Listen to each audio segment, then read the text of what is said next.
Hello and welcome to Meet the Boss TV. In this programme we visit the iStrategy conference in London to find out how to create an emotional resonance with your customers.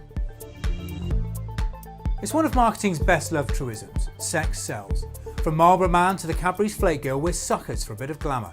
But what if your product is inherently unsexy? Think insurance, think tax, think paint.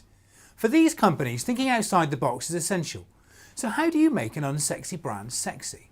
The answer, according to Paul Randle, Global Digital Marketing Director for international coatings company AkzoNobel, is simple. Find the emotional connection. People see paint as a kind of like a commodity, but actually what you're talking about is colour. And colour has a massive emotive impact on your environment.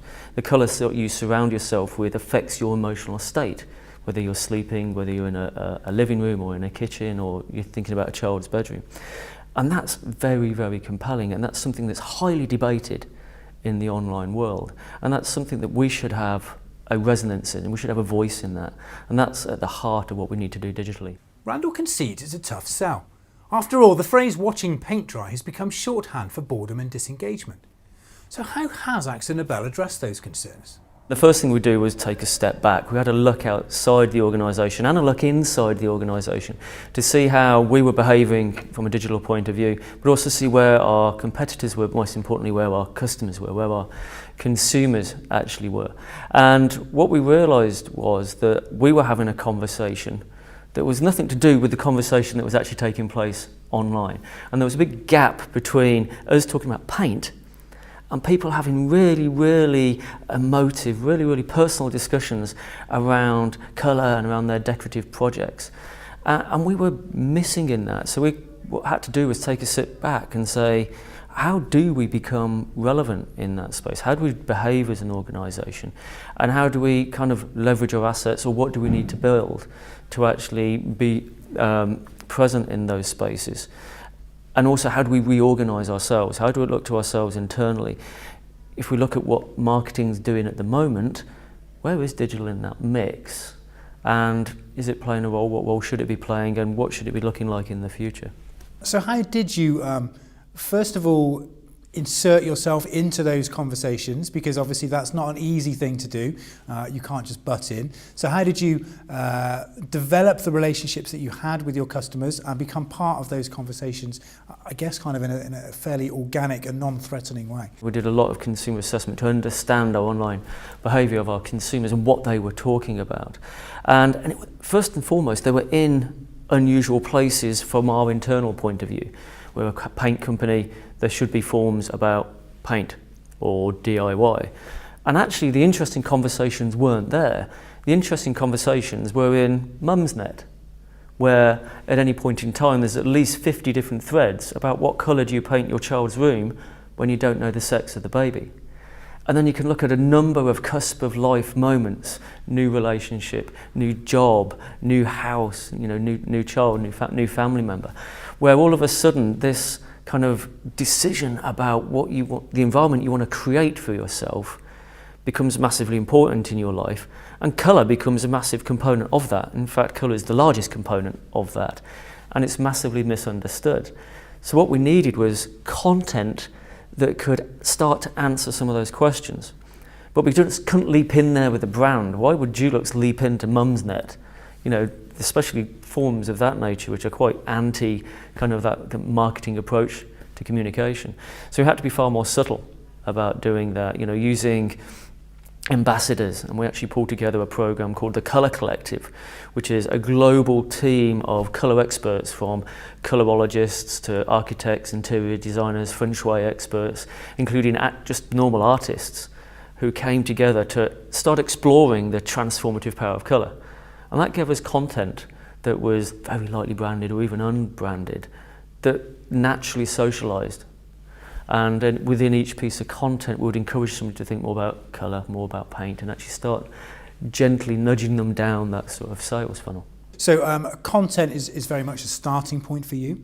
How do you use things like social, other digital channels, then to amplify that content and to connect with customers on multiple different levels? I'd say it's actually content and search.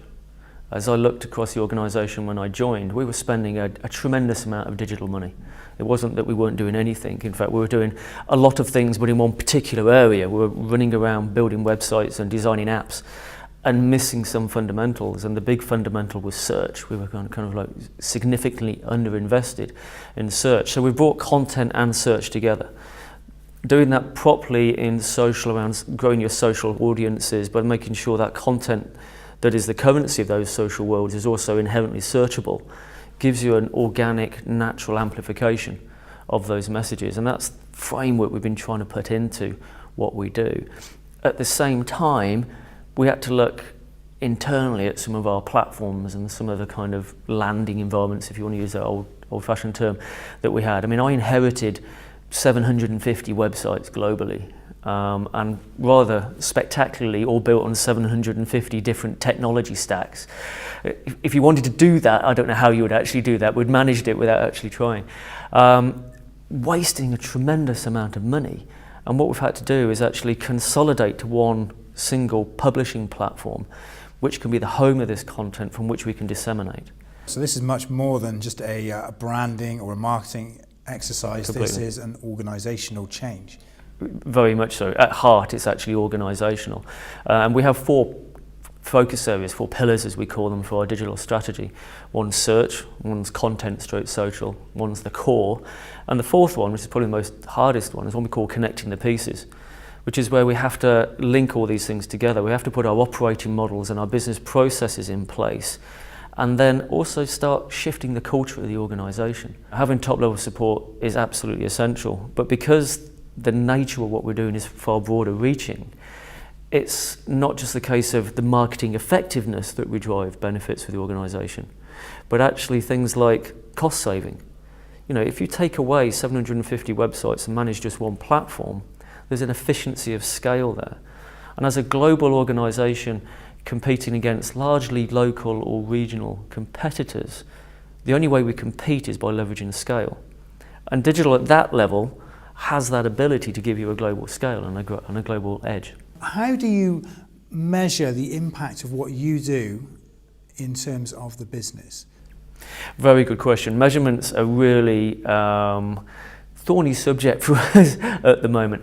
Digital so far hasn't delivered on its promise of being fully measurable. I don't think it's done that in the broader industry, and it's definitely not done that within AkzoNobel at this moment in time. We need to look to some of your traditional measures, such as awareness, brand health, and things of that sort of nature, undoubtedly. Then we need to think more broadly through the online environments and experiences and communities that we're actually creating and determining, okay, what are the typical KPIs in those sorts of spaces, but what do they actually mean from a business value, a business benefit point of view? And then how do we start articulating that within the organisation? Because there's 2 sides to this as I see it. There's the operational, how do we make sure digital's doing the best job for us? And digital brains need to understand what those KPIs are and inherently know what they are. But then there's a translation of that into business language that actually says, what does that actually mean? Now, when I have a marketing director that says they're pulling all non-revenue generating marketing, and the first thing gets pulled is digital, they still carry on doing TV ads. It's kind of saying, that's because we haven't articulated the value of digital properly. That's not actually because that's an old school marketeer just defaulting to TV. We actually haven't given them the proper justification as to why digital is doing a better job. So where do you see the most exciting developments or opportunities at the moment for AkzoNobel and for the industry at large? I think building those frameworks around all elements of digital is kind of almost the more exciting thing than actually what the latest technology is going to deliver. So that's where I am personally. The element, the next wave of stuff coming across that I'm also very fascinated by is the Internet of Things. I think that is at heart fundamental.